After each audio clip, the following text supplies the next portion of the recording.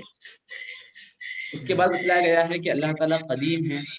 یعنی قدیم ہے کا مطلب ہے کہ وہ ہمیشہ سے ہے. دنیا میں ہر چیز پیدا ہوتی ہے، پھر ایک زمانہ ہوتا ہے، ختم ہو جاتی ہے.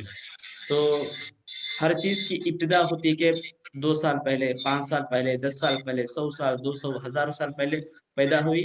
تو اس کی ابتدا بھی تھی، اس کا اختتام بھی تھا. تو ابتدا اور انتہا دو بھی تھے، اور اس کے بعد خود بخود وہ ختم ہو جاتی ہے.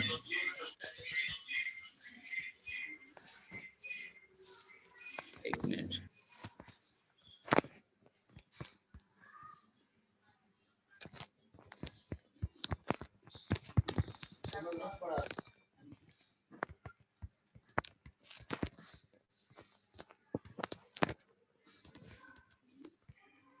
اللہ تعالیٰ قدیم سے ہے، یعنی تمام چیزیں پوری جدید ہے. اس کے پیدائش کا، اس وجود میں آنے کا کوئی نہ کوئی ایک وقت ہے، کوئی نہ کوئی زمانہ ہے. لیکن اللہ تعالیٰ یہ تمام چیزوں زمانے سے پہلے سے ہے. یعنی اس وقت سے جب زمانہ بھی نہیں تھا، وقت بھی نہیں تھا، ٹائم بھی نہیں تھا، اس وقت سے ہے. تو اللہ تعالیٰ قدیم ہے. باقی تمام چیزیں کچھ نہ کچھ حادث ہے، جدید ہے، وہ عرصے کے بعد، زمانے کے بعد پیدا ہوئی ہے. اور اسی طرح اللہ تعالیٰ کے بارے میں جو ہم کو عقیدہ رکھنا چاہیے کہ کون سا عقیدہ رکھنا چاہیے اللہ تعالیٰ کے بارے میں، تو بتلایا گیا کہ اللہ تعالیٰ جو ہے کی کوئی ابتدا نہیں ہے اور نہ اس کی کوئی انتہا ہے. آپ دیکھتے ہیں کہ دنیا میں جو بھی چیز ہوتی ہے اس کی ایک لمٹ ہوتی ہے، ایک ابتدا ہوتی ہے، اسٹارٹنگ ہوتی ہے. تو چند دنوں کے بعد وہ فنش ہو جاتی، ختم بھی ہو جاتی. تو دنیا میں ہر چیز کی کوئی نہ کوئی افتتاح ہے، اسٹارٹنگ ہے، پھر اس کے فنش ختم ہونے کا ٹائم بھی، اینڈنگ کا ٹائم بھی جو ہے اس کا آ جاتا ہے. دنیا میں ہر چیز کے بارے میں ایسا ہے. لیکن اللہ تعالیٰ کی ذات کے بارے میں یہ عقیدہ رکھنا ہے کہ اللہ تعالیٰ کی کوئی ابتدا نہیں ہے اور نہ اس کی کوئی انتہا ہے، نہ انتہا بھی نہیں ہے. یعنی وہ اس ابتدا سے پہلے سے ہے اور انتہا کے بعد بھی رہے گا.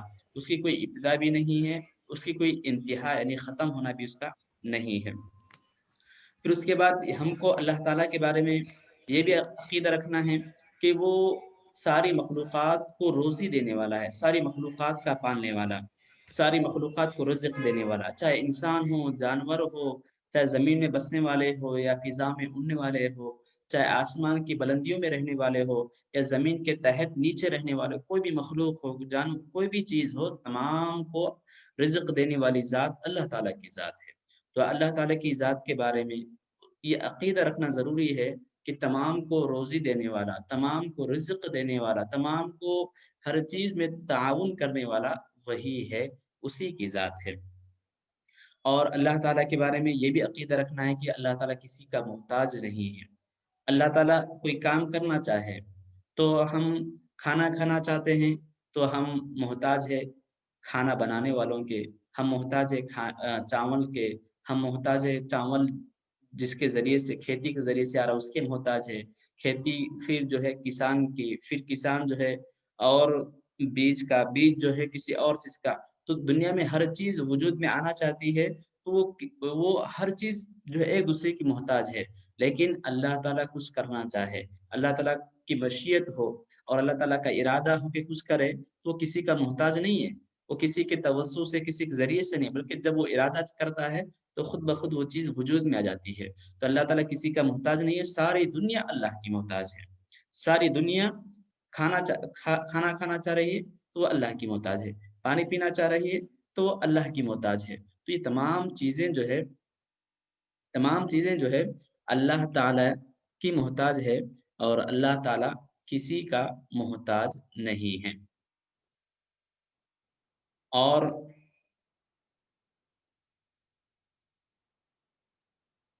یہ ہے کہ وہ اس کے ماں باپ نہیں ہے، بیوی نہیں ہے، بیٹا بیٹی کوئی نہیں ہے، بیٹا بیٹی کوئی نہیں ہے.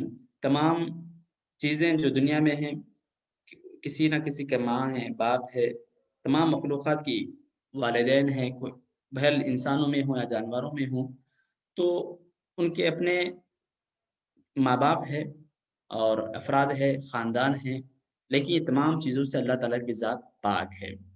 اور اللہ تعالیٰ جسم سے بھی پاک ہے، انسان کا اپنا جسم ہے، جانوروں کا اپنا جسم ہے، پرندوں کا، چرندوں کا، ہر چیز کا کچھ نہ کچھ ایک جسم ہے، لیکن اللہ تعالیٰ ان تمام چیزوں سے پاک ہے، اور وہ اللہ تعالیٰ زندہ ہے اور ہمیشہ ہمیشہ ہمیشہ رہے گا۔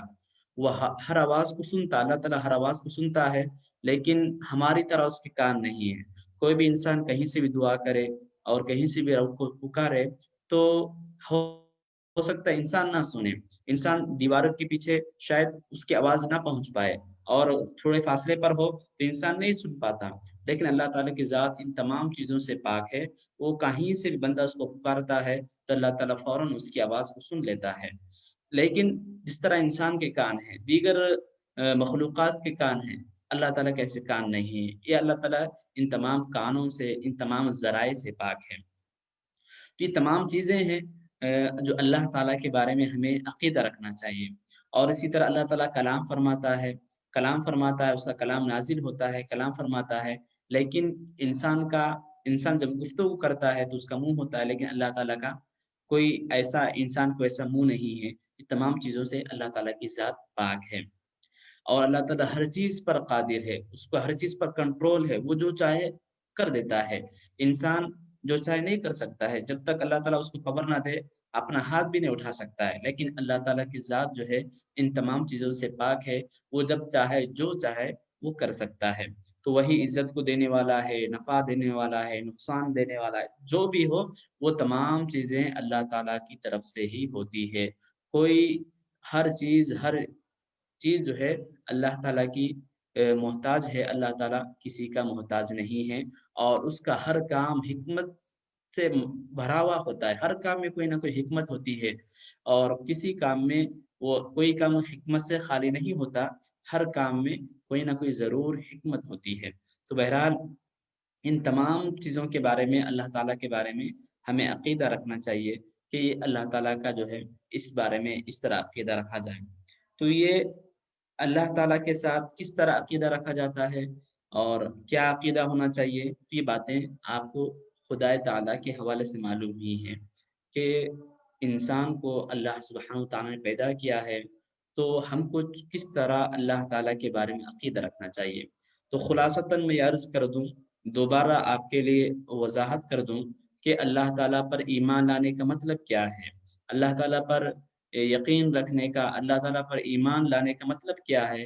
مطلب یہ ہے کہ اللہ تعالیٰ کو ہر چیز کا مالک مانا جائے، اللہ تعالیٰ کو نفع کا، نقصان کا، ہر چیز کا وہی ہے، وہی جو ہے ہر چیز کا عطا کرنے والا ہے، وہی جو ہے کسی کو نعمتوں سے نوازنے والا ہے، ہر چیز ہر کام کا اللہ تعالیٰ ہی ہے۔